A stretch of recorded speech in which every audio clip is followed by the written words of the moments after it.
नमस्कार, मी अमोल जोशी. माझ्या पाठीमागं दिसणारं हे बॅकग्राऊंड बघितल्यानंतर तुम्हाला आजचा विषय नेमका काय आहे याची साधारण कल्पना आली असेल.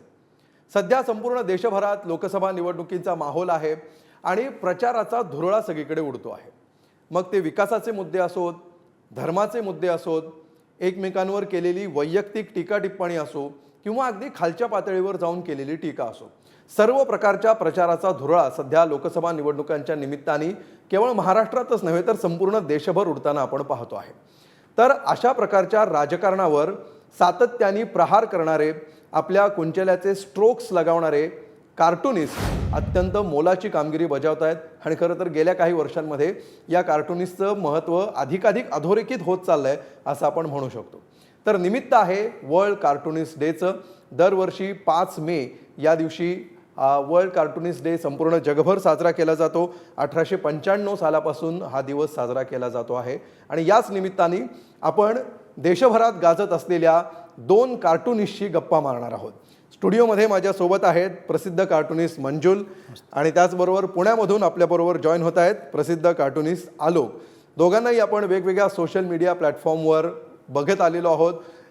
त्यांचे कार्टून्सचा आनंद आपण घेत आलेलो आहोत आणि त्यांना कशा प्रकारे ट्रोल केलं जातं, त्यांच्यासमोर काय चॅलेंजेस असतात हे देखील आपण बघत आलेलो आहोत. तर या सगळ्या अनुषंगाने कार्टून आणि कार्टूनिस्टचं लाईफ, कार्टूनिस्टची विचार करण्याची प्रक्रिया, या सगळ्या गोष्टींचा आपण आढावा घेणार आहोत. आलोकजी, पहिला प्रश्न हाच आहे की सध्याचं राजकारण जे तुम्ही बघता, फॉलो करता, अगदी बारकाईने बघता, तर हे सध्याचं राजकारण बघून तुम्हाला राग येतो की हसू येतं? अमोलजी नमस्कार. सुरुवातीला तुम्ही म्हटलं तसं कुंचल्याची तोफ, माझ्यासाठी हे तोफ वगैरे नाही, माझ्यासाठी ब्रश हा माझा मित्र आहे असं लक्ष्मण नेहमी म्हणायचे. पण ते मला वाक्य इतकं आवडलं की मी नेहमी त्या पद्धतीने बघतो त्याच्याकडे, की मी काही माझ्याकडे तलवार आहे किंवा माझ्याकडे तोफ आहे असं मी कधीच बघत नाही. मी कामाला जातो तेव्हा काहीतरी छान काहीतरी करून यायचं आहे जे लोकांना बघून आवडेल असा माझा विचार असतो. आणि आत्ताच्या परिस्थितीमध्ये तर विषय आहेत, म्हणजे रोज गेल्या गेल्या काहीतरी असतं की ज्याच्यावर तुम्ही करू शकता काम, आणि इतके विषय असतात की कुठला विषय घ्यावा हे खरं चॅलेंज आहे. म्हणजे एरवी निवडणुका नसताना तुम्हाला थोडंसं वाचावं लागतं कुठला विषय महत्त्वाचा आहे वगैरे, पण आताच्या दिवसामध्ये असं आहे की तुम्ही कुठलेही विषय घेऊन चित्र करू शकता. खरं है. मंजुल जी, आप क्या कहेंगे? अभी आजकल का जो पॉलिटिक्स है वो देख के आपको गुस्सा आता है या हंसी आती है? इस पे गालिब का एक शेर है बहुत बढ़िया कि पहले आती थी हर बात पे हंसी, अब किसी बात पर नहीं आती. ठीक है, क्या बात है. तो पॉलिटिक्स कम से कम जितने सालों से मैं देख रहा हूँ, 32-33 सालों से, 33 बल्कि 34-35 साल हो गए जी. तो मैंने जो महसूस किया है वो ये महसूस किया है कि मेरे देखते देखते जब कोई भी आदमी अपने विरोधी के बारे में बोलता था तो व्यक्तिगत टीका टिप्पणी से बहुत बचता था. मतलब होते थे केसेस लेकिन वो रेयर होते थे. अब जब आप देख रहे हैं 33-34-35 साल बाद, तो जो अपने आप को बहुत पावरफुल होने का दावा भी करते हैं वो लोग भी ज़्यादातर समय व्यक्तिगत टीका टिप्पणियों में ज़्यादा व्यस्त रहते हैं बजाय इसके कि वो मुद्दों की बात करें. तो ये हंसी वाला फैक्टर जो है वो मेरे साथ नहीं है. मुझे या तो गुस्सा आता है या मुझे दुख होता है. जी. तो इसी से जुड़ा हुआ अगला सवाल मैं पूछना चाहूँगा कि आप पॉलिटिकल कार्टून्स क्यों बनाते हो? क्या ड्राइव है? दरअसल जब मैं 16 साल का था तो मैंने कार्टूनिंग शुरू की थी लगभग जब मैं 16 साल का था, प्रोफेशनल कार्टूनिंग. उससे पहले मैं थोड़ा बहुत ड्रॉ वगैरह करा करता था. जब मैं 16 साल का था तो एक बार एक पुलिस वाले ने मुझसे रिश्वत मांगी 10 रुपए की. अच्छा. और मतलब ये कह के नहीं, और ना मुझे ये समझ में आया कि वो रिश्वत मांग रहा है. उसने कहा कि इस काम की फ़ीस जो है वो 10 रुपये होगी. ठीक है, तो वो 10 रुपये मैंने उसको दिए और वो काम मेरा हो गया. तो एक संयोग था कि मेरे घर के पास एक अखबार का दफ्तर था, तो मैं वहाँ गया और उन लोगों ने मुझे मौका भी दिया. अच्छा. तो उसमें ये हुआ कि मुझे लगा कि ये एक अच्छा तरीका हो सकता है जहाँ पर आप अपना विरोध जता सकते हैं. तो वहाँ से वो चीज़ शुरू हुई. आलोकजी, जसं आता मंजुलजींनी सांगितलं की त्यांच्या आयुष्यात एक काहीतरी अशी घटना घडली ज्याच्यामधून तो ड्राईव्ह मिळाला. पण जे बहुतांश मध्यम वर्ग आपण बघतो की जो सध्याची परिस्थिती सोडून द्या, पण वर्षानुवर्षांचं जर आपण बघितलं तर राजकारणाशी काही देणं घेणं नसणारा किंवा एखादा नेता काय करतो, त्याच्या आयुष्यात काय चाललंय ह्याच्याशी फारसा काही संबंध नसणारा, किंवा तो असा कोण लागून गेला ज्याच्या आयुष्यात मी एवढ्या बारकाईने लक्ष घालावं, अशा प्रकारचा विचार असणारा असा एक वर्ग आहे. तर ही एक थॉट प्रोसेस आहे. आणि दुसरीकडे की त्याच्यामध्ये रस घेणं, त्याच्यातले बारकावे शोधणं, त्याच्यामधनं काही कलाकृती निर्माण करणं, भाष्य करणं, कमेंट करणं. तर ह्याच्यासाठी जो ड्राईव्ह लागतो तो परिस्थितीतून, तर तुम्ही जसं सांगितलं त्यानुसार कुठल्या परिस्थितीतून तो आला नाही. तर असे दुसरे कुठले फॅक्टर्स तुम्हाला दिसतात की ज्याच्यामुळे असं वाटतं की ह्याच्यावर आपण बोललं पाहिजे, ह्याच्यावर आपण कार्टून काढण्याची एक प्रकारची रिस्क घेतली पाहिजे? मुळात अमोल, मला चित्र काढायला खूप आवडायचं आणि ते बघितल्यावर वडिलांनी माझ्यासाठी वेगवेगळी पुस्तकं आणायला सुरू केली. मग त्या पुस्तकातली चित्र मी कॉपी करायचो आणि त्या पुस्तकाचा कलाकार पण तोच होता, आर के लक्ष्मण. आणि त्या स्टाईलचा एवढा प्रभाव माझ्यावर पडला की कुठेतरी मी ते दिवस ते कॉपी करत बसायचो. आणि एक आवड निर्माण झाली की मला दुसरं कशात, म्हणजे फारसे मला शाळेमध्ये मार्क पण कधी मिळाले नाहीत. सो सायन्स वगैरे तर माझ्या अगदी ब्रीजच्या बाहेरच्या गोष्टी होत्या. सो हे मला असं वाटलं की आपण करू शकतो, याच्यात मजाही येते. आणि हळूहळू सुरुवात झाली. पण मग करायचं म्हणजे कसं, याच्यात करिअर कसं करायचं हा खूप मोठा प्रश्न असतो. सो त्या काळामध्ये माझे वडील नाशिकला काही सांस्कृतिक कार्यक्रम करायचे. ओके. तर त्यांनी आर के लक्ष्मणांना एकदा नाशिकला बोलवलं पुरस्कार देण्यासाठी. आणि लक्ष्मणही हो म्हणाले. आणि दिवसभर माझं वय त्यावेळेस 11-12च्या दरम्यान असेल, आणि मी दिवसभर त्यांच्याबरोबर फिरत होतो. अच्छा. आणि फिरत असताना ते मला म्हणले, तू हे कॉपी करतोस, पण हे खूप अवघड क्षेत्र आहे, म्हणजे तुला ह्याच्यामध्ये करिअर करणं, तू दुसरं काहीतरी कर, ह्याच्यामध्ये फार अवघड आहे हे सगळं करणं. आता त्या 12-11 वर्षाच्या मुलाला त्या गोष्टी कळण्याच्या पलीकडच्या होत्या. पण मला ते वाक्य अजूनही आठवते की तू डॉक्टर हो किंवा इंजिनियर हो, ते तुला सोपं पडेल, पण हे तू करशील तर तुझं रोजची परीक्षा द्यायला जाशील ऑफिसमध्ये. सो तुला ते जर तयारी असेल तुझी तरच ह्याच्यात पड, नाही तर दुसरं काहीतरी कर. खरं आहे. म्हणजे हे जे परंपरागतरित्या सांगितलं जातं की डॉक्टर इंजिनियर होणं खूप अवघड आहे आणि ते काही जमत नाही तर मग लोक आर्टिस्ट बनतात, अशा प्रकारचं जे एक नॅरेटिव्ह आहे त्याला पूर्ण छेद देणार असं हे नॅरेटिव्ह तुम्ही सांगताय. मंजुल जी, आपको आपके दिमाग में उलट डिरेक्शन हे माझं वाक्य नाही, हे आर के लक्ष्मणांचं वाक्य आहे. जी एग्जैक्टली. जब आपके दिमाग में ऐसे आइडियाज आते हैं कि आज इस तरह का कार्टून बनेगा, या बनने से पहले कभी जिसको हम फर्स्ट थॉट बोलते हैं या फर्स्ट क्लिक ऑफ आइडिया या कॉन्सेप्ट बोलते हैं, तो ऐसा होता है कि कभी कभी बहुत डर लगता है कि अरे ये बहुत खतरनाक आइडिया है, ये शायद ये मैं ना करूं, या ऐसा कुछ होता है कभी? मुझे लगता है कि आज तक इन 35 सालों में हाल का कुछ टाइम अगर छोड़ दें तो ये थॉट मेरे मन में कभी नहीं आया. अच्छा. क्योंकि कार्टून बनाते समय मेरे मन में ये कभी नहीं आया कि ख़ासतौर से जब आपने एक घटना, कार्टून कैसे बनता है, कार्टून ऐसे बनता है कि एक घटना आपने देखी और उससे आप व्यथित हुए जी, तब आपको लगा कि इस पर कुछ कहना चाहिए.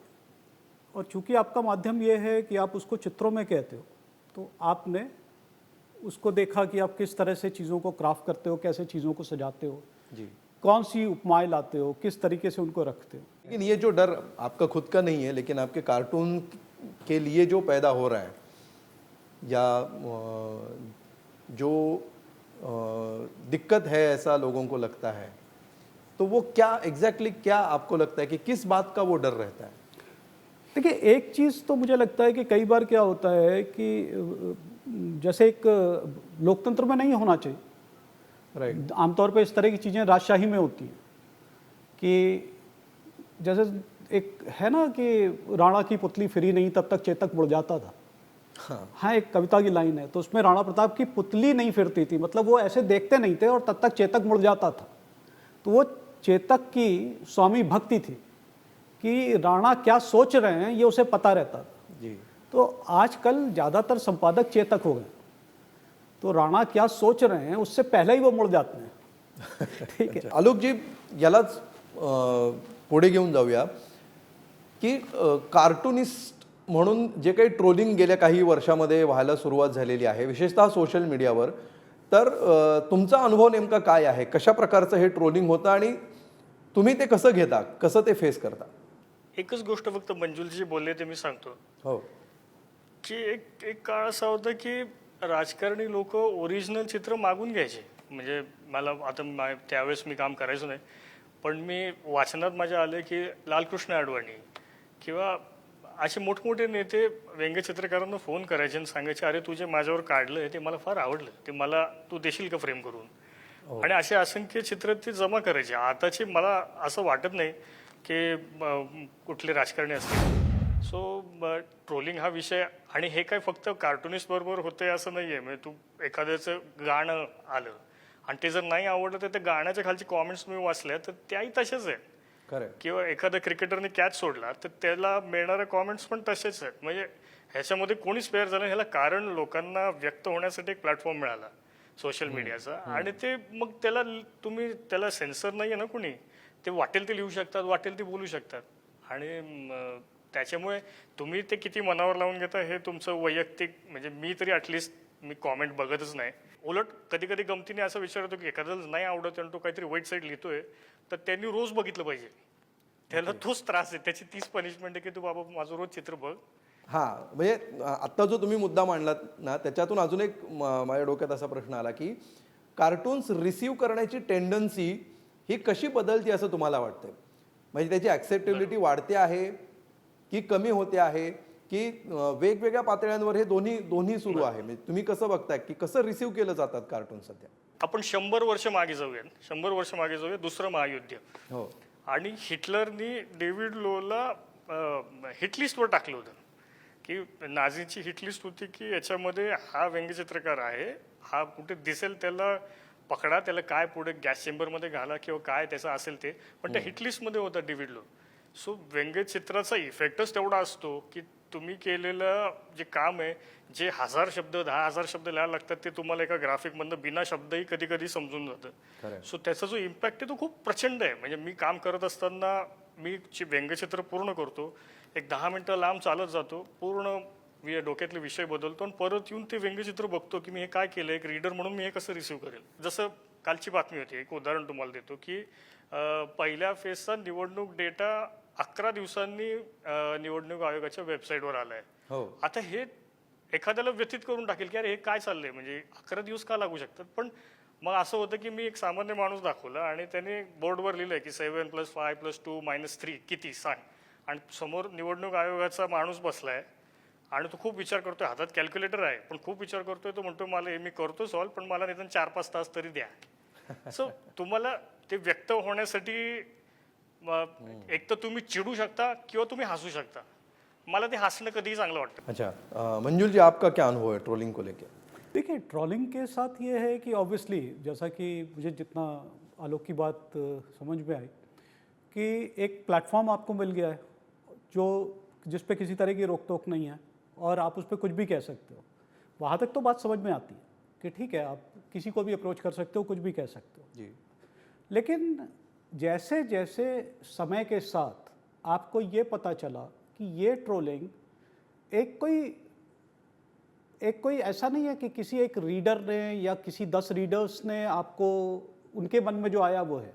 ये ट्रोलिंग एक ऑर्गेनाइज तरीका है जिससे वो आपको चुप करा सके, जिससे वो आपको, और वो एक तरीके से पॉलिटिकल पार्टीज़ के हाथ का टूल है जिससे वो या तो आपके कार्टून उठा सकते हैं. ऐसा नहीं है कि वो मतलब अगर उनके पक्ष में है तो वो उसको उठाएंगे, और अगर उनके पक्ष में नहीं है तो वो पूरी कोशिश ये करेंगे कि आप अगली बार उस तरह का कुछ ना बनाएं. वो इतना आपको डरा देंगे. उसमें ये कहा जाएगा कि आपके खिलाफ FIR लिखवा दी जाएगी, है ना, आपको पुलिस से गिरफ्तार करवा दिया जाएगा, उसमें चीफ मिनिस्टर्स को टैग किया जाएगा, उसमें तो वो बेसिकली एक इस तरह का माहौल बनाया जाएगा जिससे आप डर जाए. अच्छा, लेकिन इस ट्रोलिंग का आपकी क्रिएटिविटी पे क्या असर होता है, या ऐसा कुछ हुआ है क्या? शुरू में दिक्कत थी थोड़ा सा, आपको लगता था कि आप किस तरह की बात कर रहे हैं, क्यों कर रहे हैं. लेकिन वो जब फिर ये हुआ ना, मैंने बताया कि वो कहानियाँ आने लगी कि इसके पीछे क्या है. अब पता चला लंदन में कोई घटना हो रही है और उसमें ट्रोलिंग पूरी हिंदुस्तान से हो रही है जी, है ना. तो जब वो चीज़ आपको समझ में आई तब वो चीज़ें उतना इफेक्ट नहीं करती है. लेकिन इफेक्टिवली मैंने ये कर रखा है कि अगर आप ज़रा सा भी व्यक्तिगत होंगे या बदतमीज़ी करेंगे तो मैं आपको ब्लॉक करूँगा। आपको गाली देनी है आप देते रहिए, पर मैं उसको नहीं सुनना चाहता। ओके आलोक जी, बरेचसे सध्या ॲस्पिरंट्स आहेत किंवा अनेक अनेक जण असे आहेत की ज्यांच्या डोक्यामध्ये कल्पना येतात, त्यांना तुम्ही काय सांगू शकाल? अमोल, परत तसंच आहे, म्हणजे मला जे सल्ले लहान असताना मिळाले तेच मी देऊ शकतो. हो. की एक तर हे करिअर खूप अवघड आहे. म्हणजे तुम्ही याच्यामध्ये आता जसं मंजुलजी बोलले की अपॉर्च्युनिटीज खूप कमी होत आहेत.